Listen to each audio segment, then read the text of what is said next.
Sumainyo ang Panginoon. Tulad ng tayo dahil nagdiriwang ng kanilang pamistahan na katawan at dugo ng ating Panginoon sa Kristo. Corpus Christi.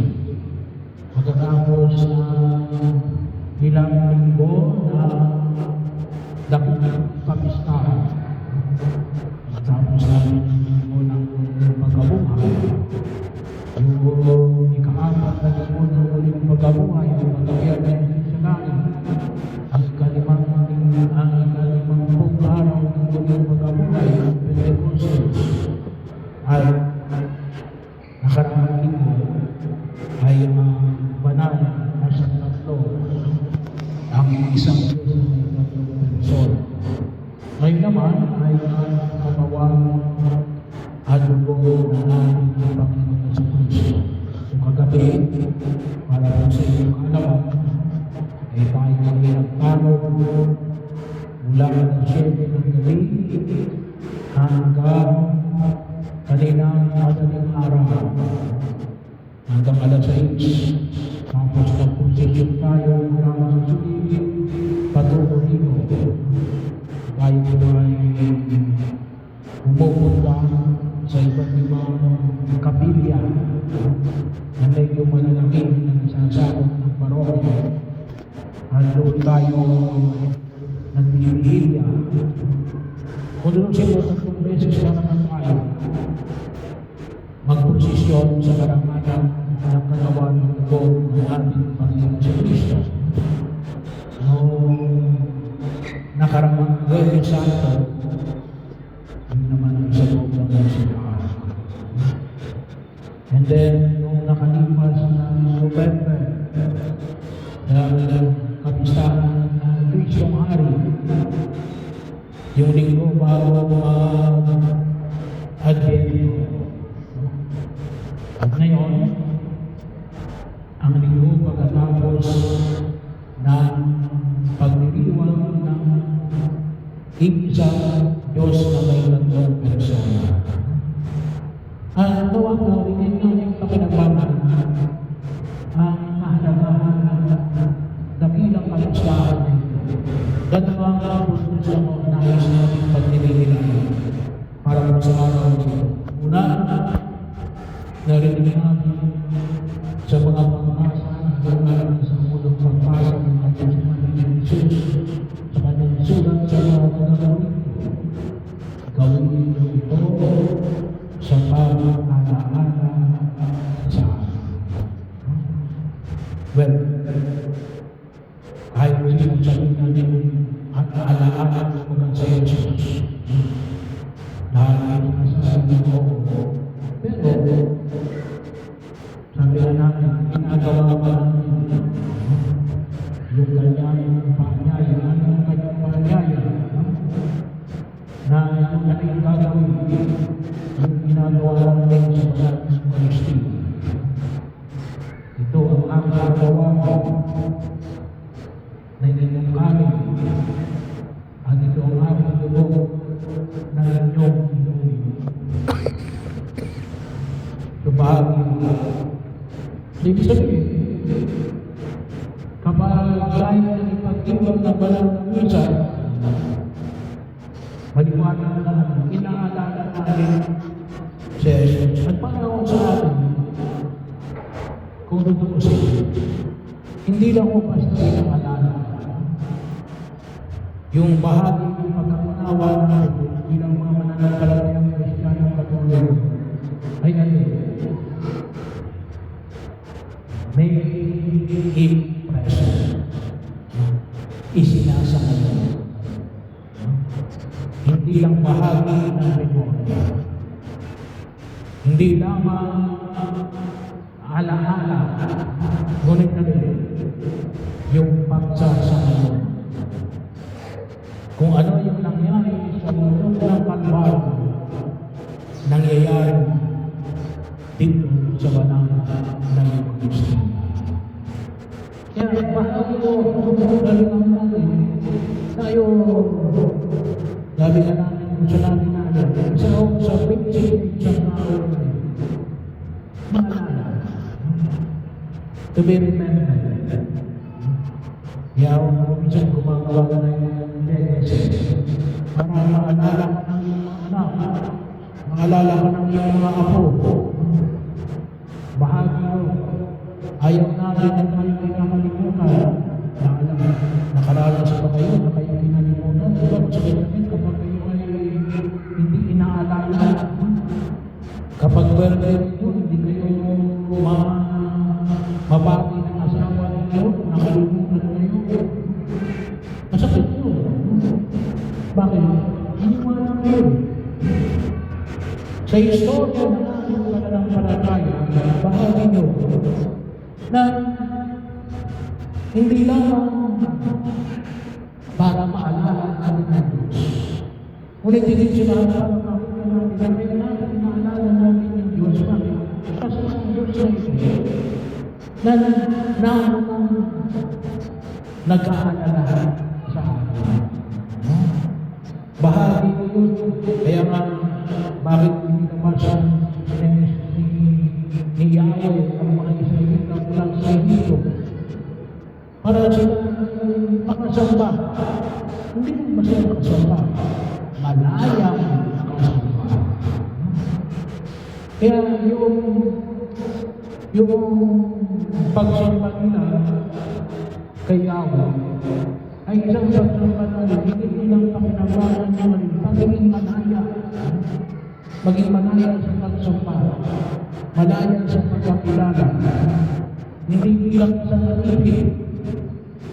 Hindi bilang isang nakatapos. Hindi bilang isang bilanggo.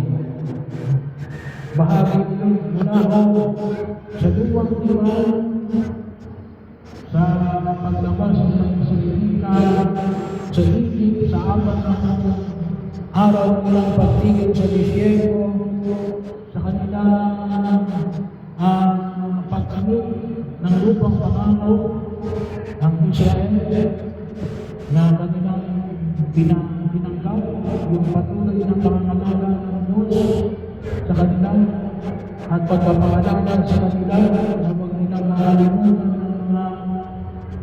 ang turo ng ating pananampalataya. Iwasan ang patuloy ng kapahamakan.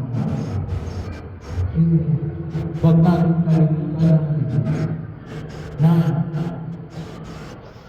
inaalala tayo natin ang Diyos na hindi nakakalimutan. Kaya pero siya natin pa na nakalimutan ako ng Diyos, hindi ka kinalimutan ng Diyos. Ikaw ang nakalimutan sa Diyos. Pero ang Diyos natin, kailanman hindi marunong lumimutan. Tayo ang nakalimutan. Pangalawa, itong alaala ng ito, sabi ko nga, na hindi kang basta alala, isinasama mo. At ay yung pagsasama yung ngayon ulit, in-press, incarnation, pagkakatawa ng pagkakaroon ng laman, hindi mo wala, hindi pangako na pangako, hindi yung pangarap na hindi pa nararating. Bahagi yun, wala mananampalataya kahit Christian, maliban sa ating mga Katoliko na nagsasabi natin, ito ang katawan at dugo na Yesus Cristo. Ang iba natin mga kapatid, may iba ko tayo mga kapatid na nag-umunyan kahit once a month. Pero sa kanila, ang kanilang paniniwala simbolo lang niya ni Cristo. Hindi talaga yun si Cristo. Simbolo lang niya ni Cristo. Si Cristo mismo yan.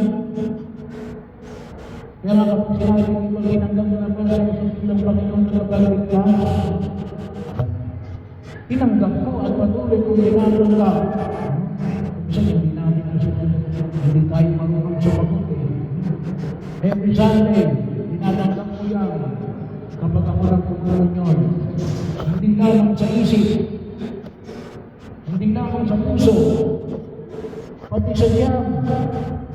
No? Bahagi mo. Kaya ang mga puso na sabi namin natin, hawa-hawa ka. Siguro hindi namin nakikita talaga kung meron sa takilang biyaya. Hawak-hawak ko ang Diyos. Bakit ginagawa ko sa Diyos? Dalawang pamamaraan sa hindi at sa kaman. Pero hawak-hawak namin, pinagtanda natin sa Diyos. Katuwa. Pero hindi siya magkakalit mahalaga natin. Hawak-hawak tayo ng Diyos. Sinisigahan natin. Hindi natin hawak-hawak ang sinisigahan. Mas maganda siguro sa hawak-hawak tayo ng Diyos.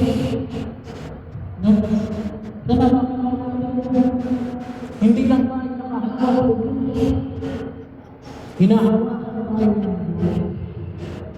Hindi lang tayo nakayaman sa Diyos. Niyayaman din tayo ng Diyos. Kaya ngayon ang isa sa mga biyaya. Kaya lang, basta ipapagpinsan ng mga artista. Ang mga artista ay talagang hinahabol. Sa atin natin palagi ang Diyos.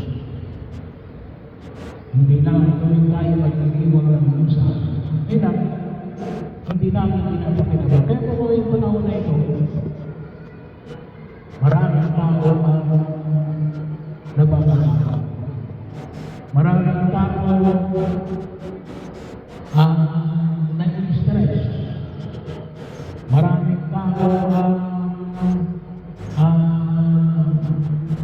nagkakaroon ng anxiety, depression. Bakit? Nakalimutan nila. Nakalimutan nila. Bahagi yun. Kaya nga, yung patuloy natin panyayan, kapag wala kayong kasalanan na malaki, manunod kayo. Ano yung kasalanan malaki? Hindi magsusunod ng Diyos. Kung may kasalanan malaki yung gagawin, hindi mag-umpisa ko na Diyos. Yun ang isang adlang. Ano ba yung isang adlang? Yung isang oras na hindi pagkakas. Maliban ang tubig. Pero kung walang handa, magsumbak nyo. Kung kinakailangan ng mag-umpisa kayo, bahagi mo. Huwag kayong mahiyang magsabi sa pari kapag gusto mong mag-umpisa. Alam nyo, kung ako mo nang dumating dito, naglaan ako ng oras bago mag-umpisa para sa pag-umpisa. Wala namang nang-umpisa. Pero bahagi yun. Kaya ngayon, kung sino gusto mag-umpisa, ay huwag ko lang kayo lang magbigay ng tulong para kayo makapag-umpisa. Para kung sakali man malaya rin yung matanggap sa malaman sa kapatid sa atin. Ito ang dalawa. Gawin ninyo ito sa pag-alaala sa atin. At yung presensya ng Diyos, ang Diyos namin ay Diyos ng kasalukuyan, the God of presence. At marami siyang regalo para sa atin. At nawa pakinabangan niya kasi yung kanyang nais ay magkaroon tayo ng buhay. Buhay na ganap at kasiya-siya. At buhay na walang hanggan.